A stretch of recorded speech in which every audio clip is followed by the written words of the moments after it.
Good day everyone, my name is Michael Jeric G. De Castro, and for today I will demonstrate you the COC3 and COC4 for our NC2. First, you need to next the installation and install it. Then you will wait the installation. After that, you need to enter the product key to activate the Windows. After you enter the product key, you will click the enter button and next. Then install the latest Windows Server. After you enter the product key, you will click the enter button and next. Then after you enter the product key, you will install the Windows Server 2012 R2 Standard Server with GUI. Then you need to accept the license terms and click next.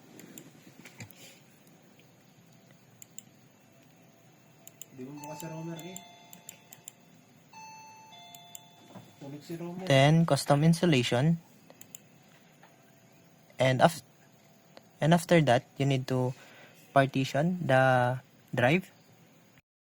I already deleted the remaining partition, and after I deleted it, I will partition another, and this is the partition 953856. This is the converted into gigabyte to megabyte. Then I will apply it. After you apply it, this will be the partition. After you partition it, this is the partition that I created. After that, we will install the Windows Server here in the primary drive 0 partition 4. Then let's wait until the Windows Server finally installed. After the Windows Server installation finish, this will be shown, and I will put the password and enter password for the administrator. I will use the password CSS at 2025. And that will be the same in the enter password. CSS 2025. I will caps lock this. CSS 2025. Yeah, and that will be the same. Then after that, I will click finish. After you click finish, you will sign in, and you will input the password that you created earlier, the CSS at 2025.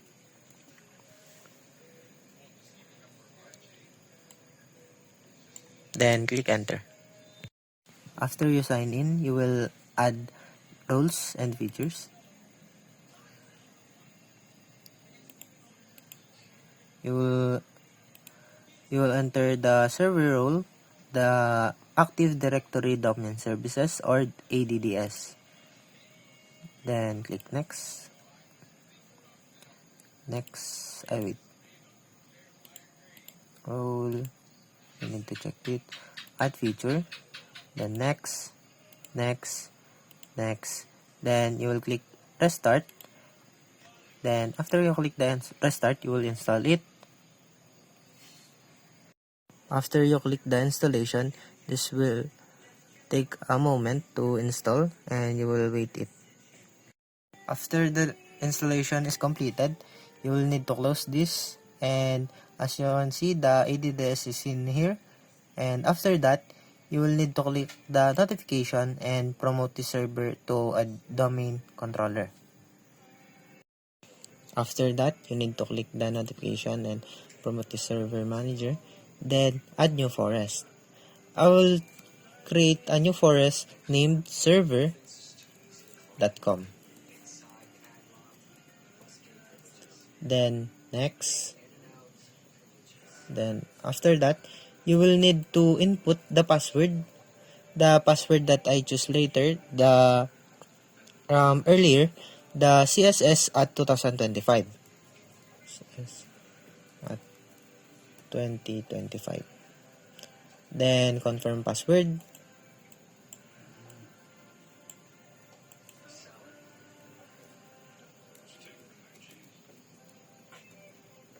Then next. After you enter the password, you will continually click the next button. Next. Then next. Then after that, you will wait the NetBIOS domain name, which is the server. Then next. You will wait this to verify the domain controller operation.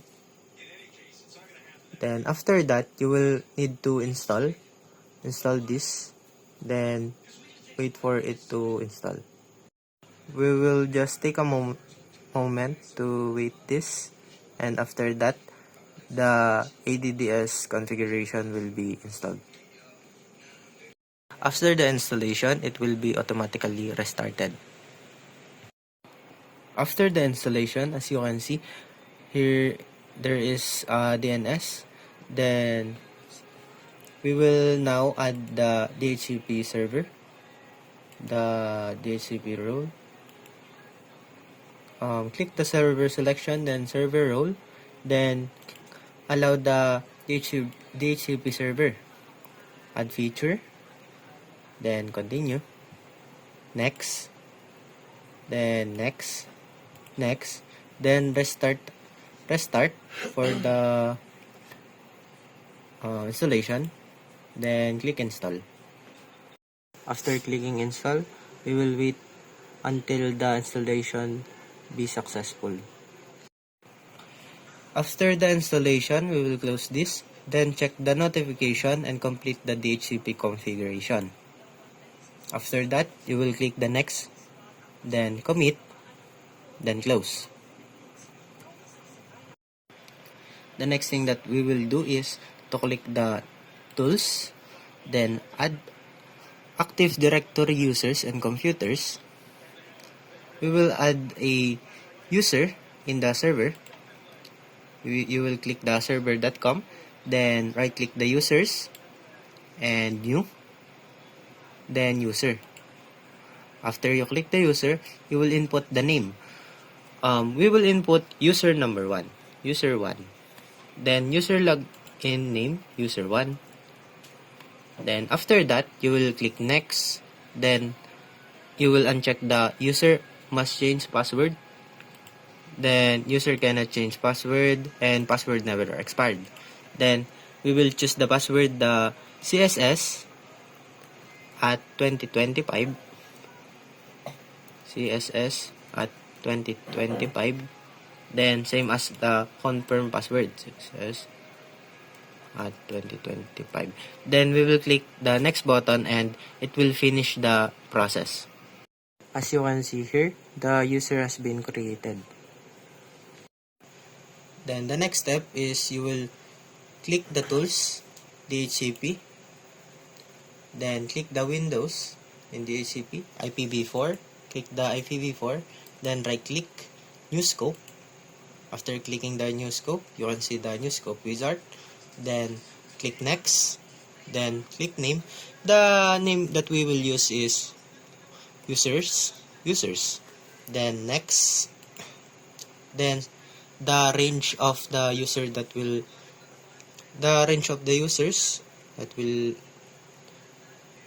be using in the server, 192.168.0.10. Then click enter. Back. 192.168.0, then 100. The users will be limited at 90. Then click next. Then we will click the next, continuously clicking the next until we finish the wizard, then finish. The next thing that we will do is to change the IP address of the server, which is you need to click the internet, then properties. After properties, you will click the internet protocol version 4, the TCP IPv4, then properties. Then you will choose the use the following IP address. Then you will input the IP address. I will choose the 192.168.0.1. Then after that, you will need to use the following for the DNS server, which is 192.168.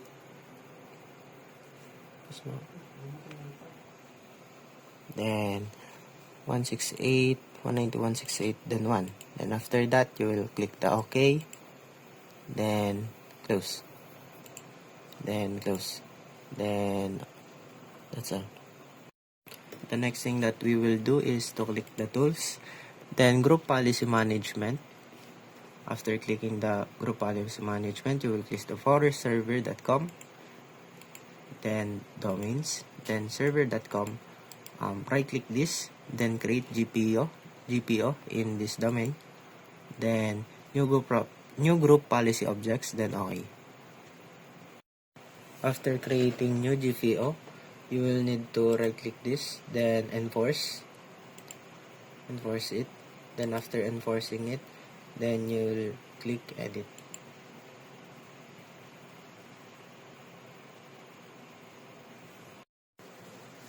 Before we proceed here, we will need to create a folder for the folder redirection. You need to go to File Explorer. Then after that, you will need to Windows X, then disk management.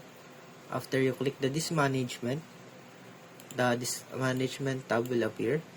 Then you will need to unallocate the disk, then new simple volume, then next, then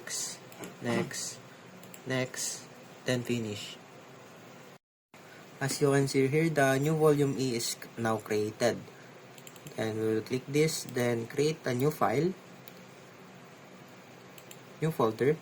Then I will name it users. After creating new folder, you need to go to the properties of it, then sharing. After sharing, you will need to click the advanced sharing, then share this folder. After clicking the share this folder, you need to click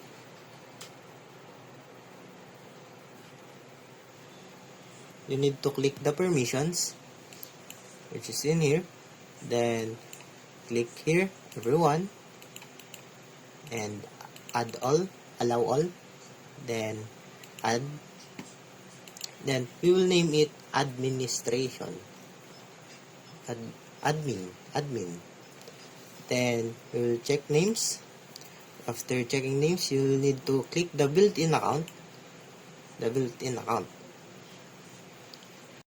After clicking the administrator built-in account, you need to click the OK. Then you will click OK. After clicking the OK, you will click the full control, allow all, for the administrator and for the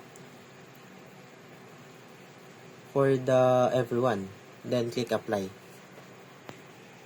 Then after clicking the apply, you will go in here the advanced sharing, then click apply again.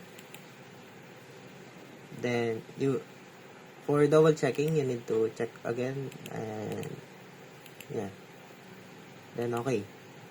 Then after that, you will click the share button. After clicking the share button, you'll go in the file sharing tab. Then you'll need to select the everyone, add. Then you will need it to change the permission level into read and write. Then share, and then done. And then the next step is we will copy this, the network path. After copying the network path, you will go into the Group Policy Management Editor tab, then click Policies, the Windows Settings, Folder Redirection, Desktop. You'll need to right click this, Properties, then Settings, not Configure. You will need to click the Basic Redirect Everyone's folder for the same location. Then after that, you will need to paste the root path. After that, you will need to click the Apply. After that, we will go to the client's device, which is in here. Then, we will need to right-click this PC, Properties, then change Settings, then change the computer or change its domain or workgroup, then domain. And after that, we will type the server.com, then OK. After that, we will input the username, which is user1, then the password css at 2025, then click OK. After you input the users and password, this will pop up, and after clicking the OK, it will restarted. After you restarted it, you will need to input the username of the user and the password. After we input the user and password in the client side, we will go now into the server side. As you can see here, there are the users files, which is user1, then the desktop.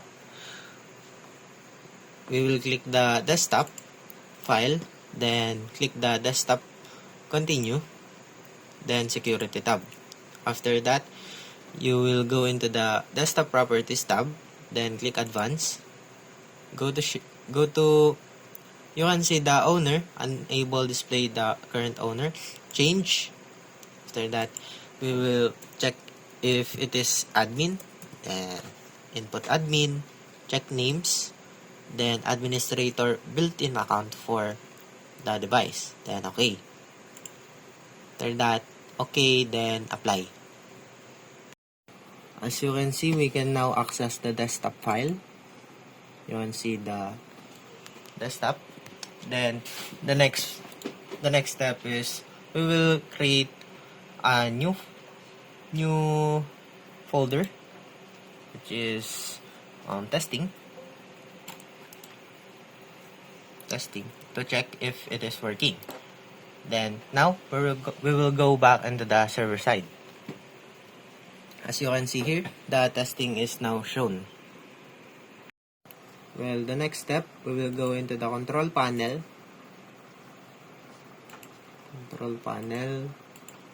Then add a printer. Then next, add a local printer or network printer. Next, then use existing port. Next, then you will choose the manufacturer. If whatever you want, the brand, I will choose Canon. Then 253 class driver. Then next.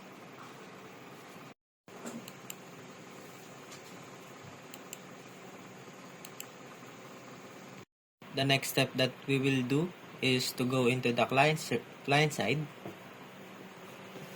and create a Word document for printing. Then as you can see, we will name it testing.docs. Then nawalo. Ay, ito pala. Then testing.docs. Open it, then edit. Testing. Then we will go into the Windows R. We will click Windows R. Then then input the IP address of the server, which is 192.168.0.1. Then enter. As you can see, there is the printer that we installed earlier.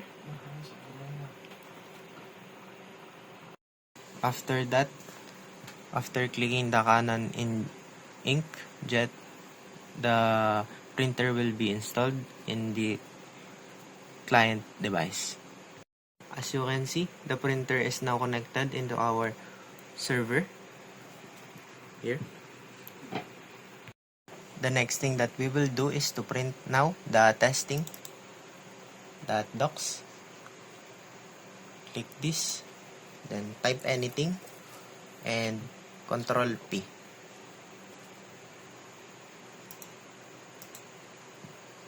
Just wait a moment.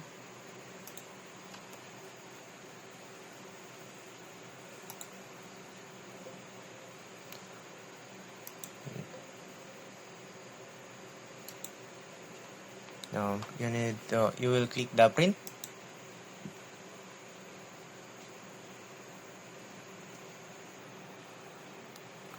As you can see here, the printer is now connecting into the server. It will take a minute because the server is too slow. As you can see here, the printing is now successfully. You can see the status. Here, status. After the next printing, we will now go into the control panel and go to backup and restore, Windows 7, then set up backup. And after that, we will input the user 1, then its password, the CSS at 2025. As you can see now, the file is now backing up. We will click this, then next,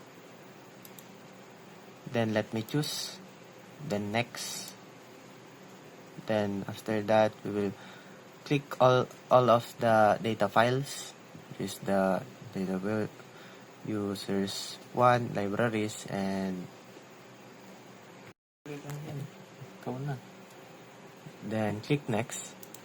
After clicking next, you will see this, the additional system, then save settings and run backup. So you can see now the backup is in progress, and we will just wait a moment for its finish. The files now are backupping. So now the Windows backup is now finished. Then let's close this. And now I will delete the testing.docs. Delete it. Then delete it in recycle bin. So you see, I'll delete it now. Delete. Yes.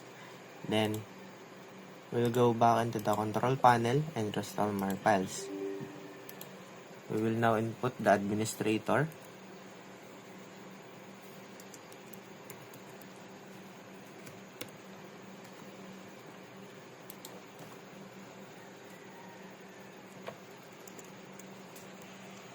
You can see this now. Then next. Then now, we'll minimize this and browse, search for backup and restore. Browse for files, administrator, backup D, desktop, documents. This one, this is one backup, documents, then testing, add files, then next, then restore. After your finish is restored, you can see now the testing is now back up. And that's all for the video. Thank you for watching, everyone.